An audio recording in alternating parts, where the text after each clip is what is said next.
এই যে ভিডিওটা এখন তোমাদের সাথে শেয়ার করছি, এটা ক্লাসের একটা টাইগার এফেক্ট কেকের ভিডিও।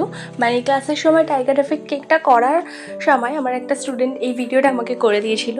আরও অনেক অনেক ভিডিওই করেছে, তো সব পরপর আমি দেবো, তোমাদের সাথে শেয়ার করব।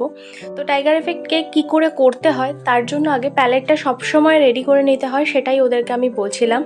আর একদম নিউট্রাল জেলের মধ্যে একটু সাদা কালার মিশিয়ে তারপর যদি কোনো কালার অ্যাড করা যায় তাহলে কিন্তু কালার এফেক্টটা বেশি সুন্দর আসে, সেটাও ওদেরকে আমি বলে দিচ্ছিলাম কিভাবে। আর আমি এখানে লাল হলুদ দুটো কালার অ্যাড করেছি, বেশি কালার অ্যাড করিনি। বেশি কালার দিলে কিন্তু খুব একটা ভালো দেখতে লাগে না।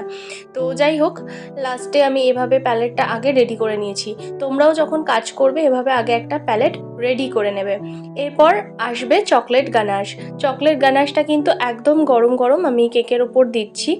একদম গরম গরম কেকের ওপর দিয়ে অন্য একটা প্যালেট দিয়ে জাস্ট স্প্রেড করে দিলাম হালকা, কারণ প্যালেটটা টানার পর, মানে এই প্যালেটটা টানার পর কিন্তু একটু স্প্রেড হবে।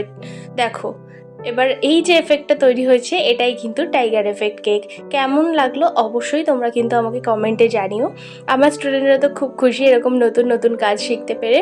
আর তোমরাও যদি আমার কাছে ক্লাস করতে চাও অবশ্যই আমার সাথে কন্ট্যাক্ট করতে পারো। আচ্ছা, একটা কথা কিন্তু বলে যাও, তোমাদের কোন ভিডিও ভালো লাগে, আমার ক্লাসের ভিডিও না ডেলি যে আমি কেকের ভিডিও পোস্ট করি সেগুলো? এটা কিন্তু অবশ্যই জানাবে। টাটা।